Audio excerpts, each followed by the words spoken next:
Hello everybody and welcome back. This is Not a Pro Gardener here, and we're in Zone 6b, now 7a.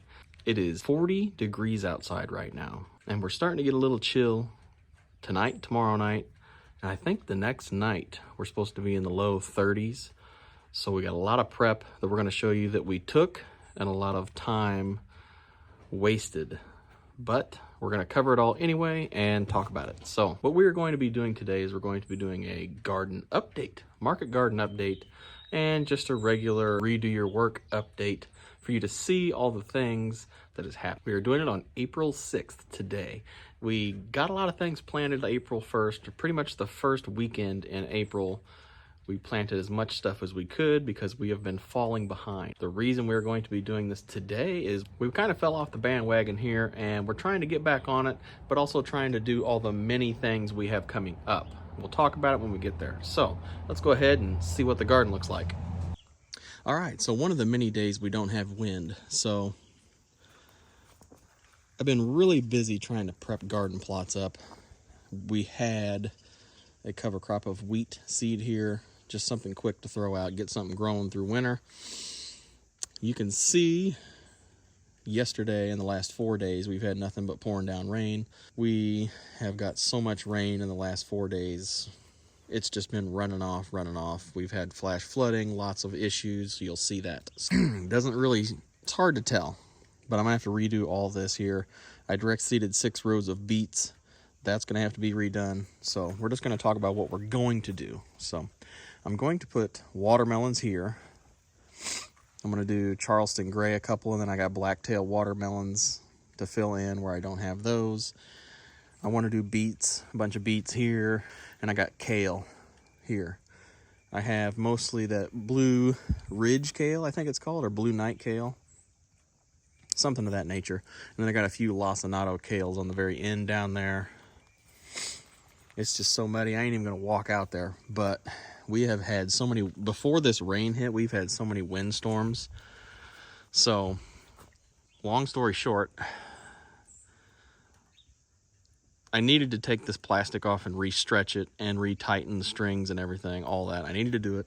I put it off, and one night we had a little scare, but it ended up staying. It was fine. So, the next night after that, we had a tornado coming, so I went ahead and took all the plastic off the roof. I left the strings on, but I pretty much slid it down these bows, so the strings held it on, then I weighed it down with some pieces of steel, and then I just wrapped the doors up, the scissor doors, like normal. So when I put it back on, I re-tightened it. It had a couple holes at the very top of the peak, up there where them strings are crossing. Had a few holes up there. And that's just how it's going to be. Not a big deal. They're drafty anyway. So other than that, after I got this thing tightened up, lo and behold, we had another night that was another tornado night with like 50 mile an hour winds, gusts, 50 mile an hour wind gusts. And when I tightened this all up and got it all in ship shape, it wasn't even an issue. The only issue I had was with these doors. So with 50 mile an hour gusts, 45 to 50, this was wanting to open from the pressure. And crazily, I was worried about that being an issue, like once it opens and bends or breaks, that's it. And it's gonna be over. So I just took some vice grips and clamped on a piece of flat steel on this side to keep it from opening. And it still opened even though I did that. So pretty much everything I did was in vain with that. But this thing lasted 50 mile an hour winds twice. It was really bad. I thought the trees were going to start coming down around my tunnel here. So let's just go ahead and pan down here. Let's just, let me switch hands. It's kind of hard to tell, but I'm just going to pull this over, slide that up.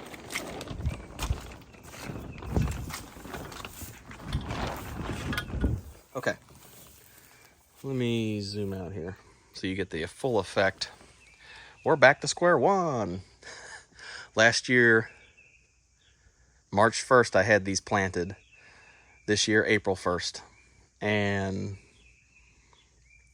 last year when I planted them, I could have waited another 2 weeks, but I wanted to push it. and I know I can plant them March 1st. But I had a little hiccup in my seed starts. They ended up catching some damping off disease. I'm thinking it was the compost I used, and that kind of burned me there. That's a whole nother story for another time, but only use compost in your seed starting mix if you have a reputable source. Lessons learned, back to this. So we got our tunnels put up because we're going to have 30-degree nights tomorrow, and it's going to be high 30-degree night tonight, like 35 or something. And they need just a little extra protection. As you can see, I didn't use black plastic this time. So, all right, so what we got in here is some Starfighter lettuce heads in between. Pretty much those are 12 inches on center, just like these. I believe I think they're the Gateway cucumber. I'll have to look and make sure, but I'll pop up an image of them. I got cucumbers on the sides this time. And because the sides of the tunnel get a ton of water and this side has shade, I put some lettuce heads over here to see how that works out. Now, down here, I have a whole row of tomatoes. So, 5 rows. I didn't change that. The only thing I changed was cucumbers on the sides. Now, I was going to change the spacing in between rows a little bit, and I completely forgot to do that after I had all this set up. So, maybe next year. Anywho, what we got is this side of this whole row here is going to be indeterminates for my clipper trellis system. So I got German Johnson of what survived from my plants here. From what survived is these just here, this little red tag from the disease. Some of them survived, about 400 did not. It was a pretty bad deal right there. And I think, yeah, these two are mortgage lifters.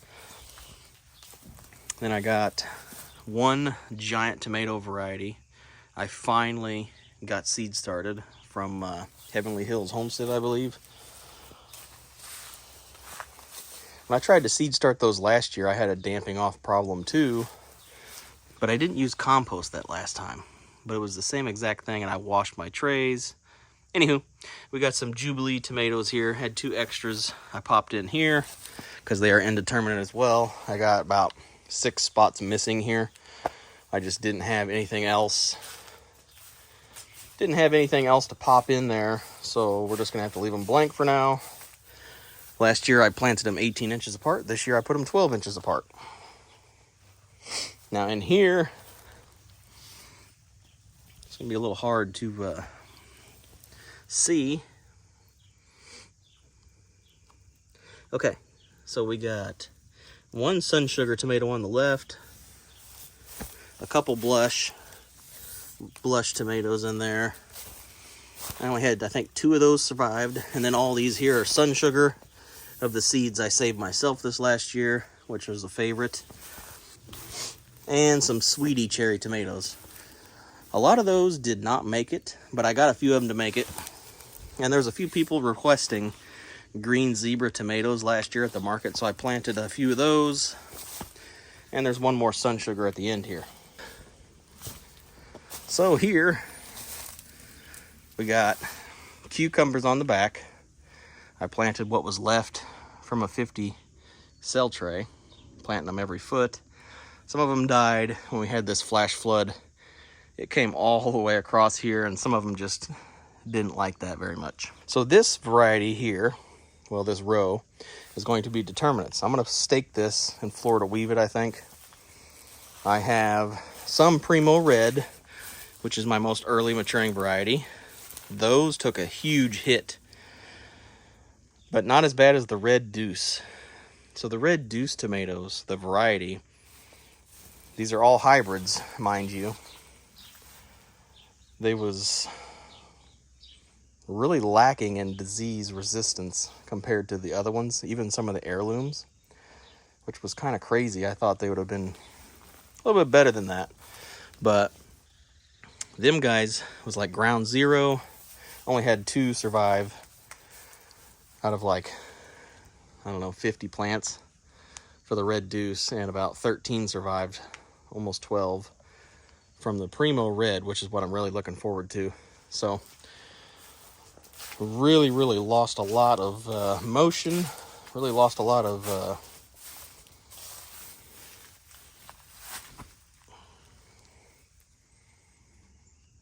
I was ahead in the race, but I lost a lot of headway there, and we'll see what happens. So let's go ahead and check out the in-ground garden plot, and down at the greenhouse, we'll check that out as well. Then we'll go check out the green hill zone. Okay, so this is pretty much what I'm dealing with. I had all these walkways with mulch set up pretty nicely here. Everything I tilled in once, I was going to till it in again, and everything has just been washed out so bad. The worst part about it is for the first time, I had a pretty good stand of green onions for the first time. I mean, my carrots are kind of like meh. They're not the best. My carrots are kind of waterlogged and kind of a thin stand of carrots now. One of the big issues here was I was worried about these guys because we had like almost 3/4 inch size hail coming down about a week ago before this storm, and it really pelted these guys up pretty bad. I had green onions down the middle, but they all got washed out. Now this is the real sad part here, is all these green onions that got washed out here.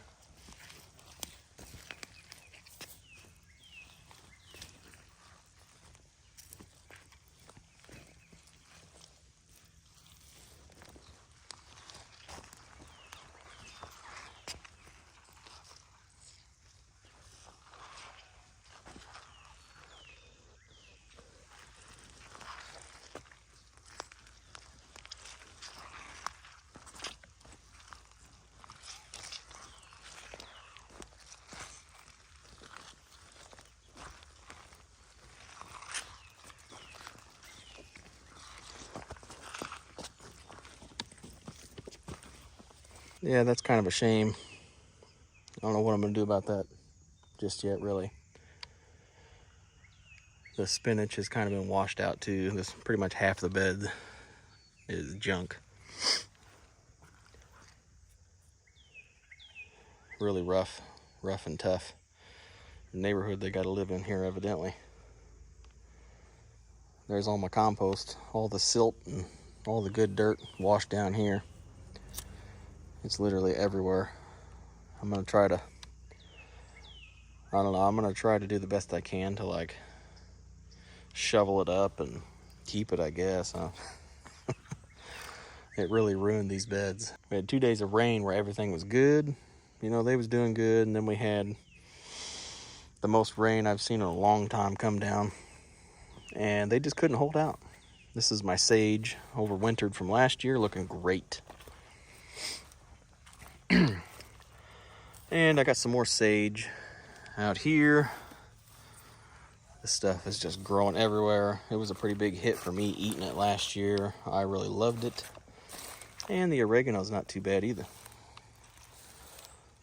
Looking pretty good. We got a lot of work to do with these raised beds. Don't look at them. And here we have all of our green garlic. So I thought about harvesting these like bunching onions and put them in a bunch and like selling them at the market as green garlic, you know, to make pestos and stuff like that. You know, I've never tried it myself yet, so I'm probably going to try it, but there's my green garlic. All right, so here is the new addition to the greenhouse. My little box fan burnt up. It's no more. It ain't working. But I got this other fan, and it has been a champ. So this clear plastic lets in so much sunlight that it gets to 99 degrees just about every day, full sun or more. Now, I get the fan, I kick it on, have it kicked on by about, it usually kicks on about 8 to 9 a.m. It usually kicks on about 8 to 9 a.m. and usually kicks on about 8 to 9 a.m. and keeps it all pretty cooled off in here. And I really love this shelving system. I would recommend it. 10 out of 10. If anybody was wondering. I usually put my shorter seed trays up here. So like, you know, lettuce and stuff that doesn't get real tall. And then over here, hard to tell, we got watermelons, summer squash. We got a couple tomatillos, a bunch of tomato plants, and some more tomato plants I got from Haw. And then I seed started my own again as well. They're just coming up. This time I did things a little differently. And I seed started more cherry tomato plants because I don't have enough for the market. So these are going to get planted later, probably about 6 weeks from now. Other than that, I'm doing Cherokee Purple, Primo Red, Red Deuce, some more Edox, Sun Sugar, Sweetie, and Blush cherry tomatoes. In the back, I got a bunch of Hausenators and Red Snappers. Over here, we got, oh yeah, these are our Slick Pick summer squash, and over there was my, I think, Spineless Beauty or something like that, zucchini. Got some okra here and some more stuff seed started over there. Flowers, cucumbers, and more summer squash and zucchini as extras. Now, oops, let me fix that here.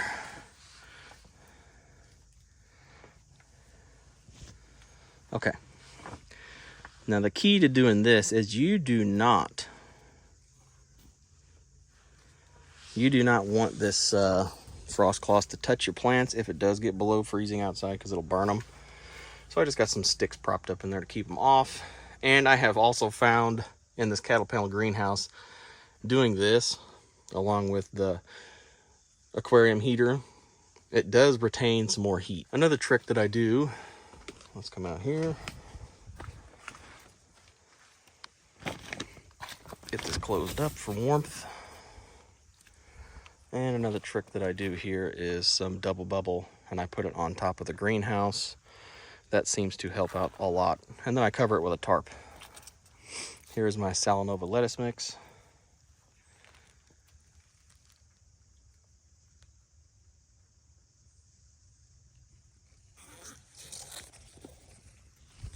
And one kale plant for somebody.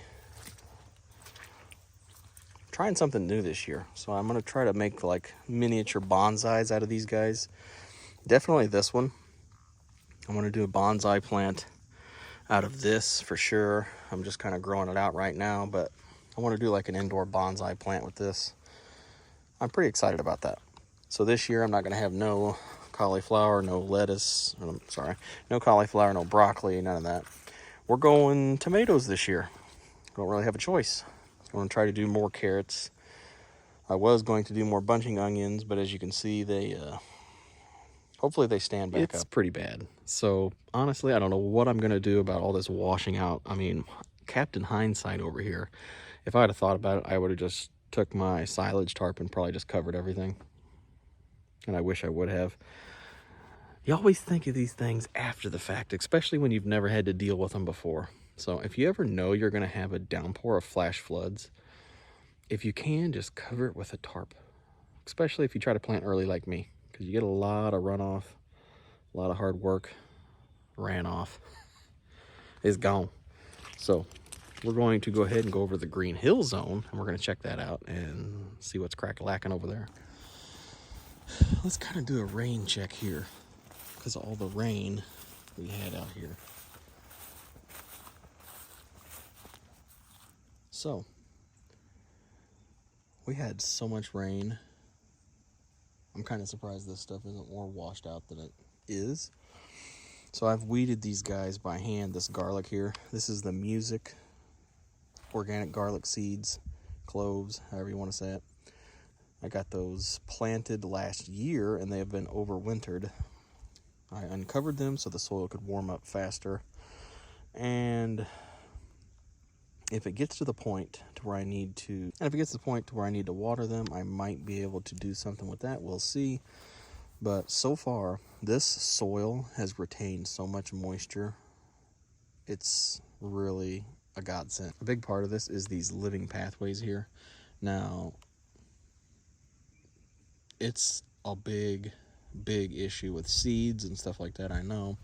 Lots of pros and cons here, but the soil retaining moisture because of them roots going down in the ground really helps, I've found. So let's kind of get a close-up. I haven't really showed no close-ups of these guys yet.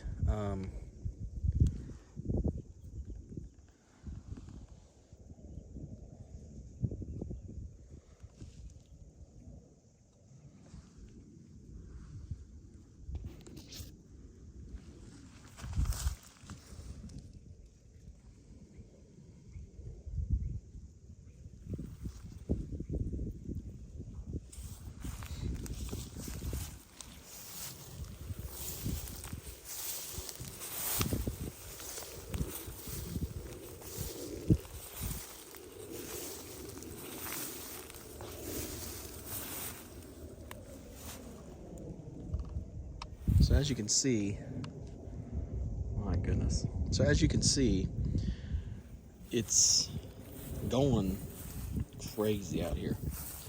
Everything's sprouting, so I'm trying to weed these guys pretty much twice a week. You're probably wondering, hey, when are you going to show those onions? Well, here they are.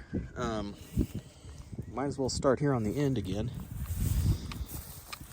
So I'd say probably 25% loss between now and last year in October when I transplanted them.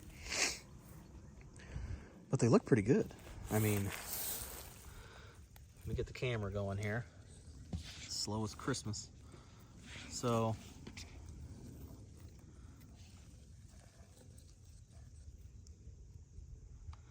this thing, in comparison to my finger here, it's about 1.5 inches, and it's just starting to bulb. So all these guys are starting to bulb. They're about 1 inch to 1.5 inches consistently for most of them. They're starting to bulb. There's a few monsters in here. I'm gonna see if I can find them. Here's one.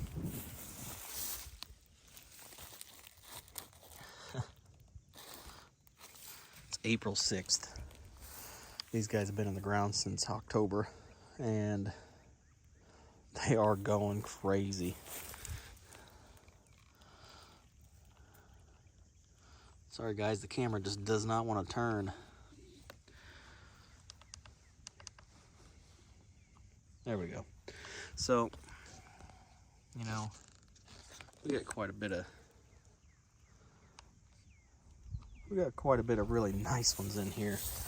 It's just crazy. I ain't never grew onions with this many leaves on them this early in the season. This one looks awesome.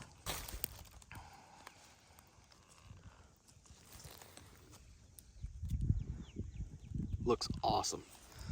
I'm super stoked. Just the leaves are just going crazy.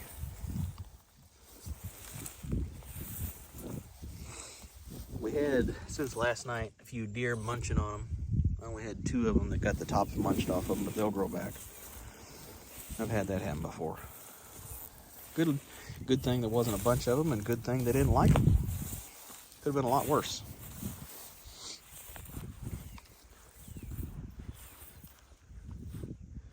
So, music garlic. We had our, I think it's Bridger onion. I'm not sure. I'll pop up an image of that. Same here, but these had some Australian brown onions mixed in, both yellow. And here we have our chestnut red garlic, overwintered as well. All these have been overwintered. And these guys are just looking okay. I got tons of sprouts though. If it wasn't for so much rain, I'd be weeding them already. You got to get on a weeding schedule. It's the only way to do it.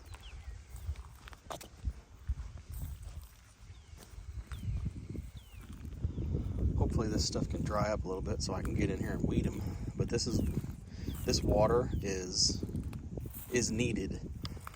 It's definitely needed to make them onions bulb. They need a lot of water. All right, so you seen we had our music garlic, onions, bulbing onions, and more chestnut red garlic. Now, this is kind of my plans for the rest of this. I want to do a row of red deuce tomatoes probably. And this is kind of a freebie. I don't know what that's going to be yet. Might be more tomatoes. I'm not sure. So over here, I want to do direct seed row bush beans, 2 different kinds. I have a 3rd variety of bush beans, and I don't know if I'm going to do 3 yet, but I'm going to do 2 bush bean, 1, 2 summer squash and zucchini, and then I'm going to do 1 okra, maybe another row of bush beans. We'll see. That's a lot of picking. And over here, this last plot, we got 6 rows. This is going to be sweet corn, hopefully. I'm going to do 1, 2, 3, 4, 5, 6 rows here. And I think I've settled on about 36 to 40 inch walkways.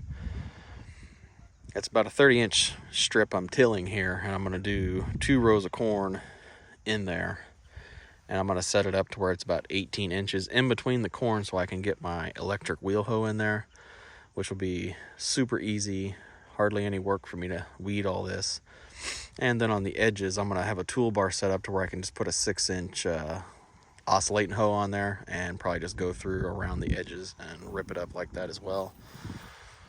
Shouldn't be no big deal. I was going to use weed fabric, but I couldn't figure out a way to do double rows and still get good pollination. This is the best thing I could come up with, along with keeping these living pathways, because this helps a lot with holding in moisture in the soil, I've found, and it's really amazing. Like,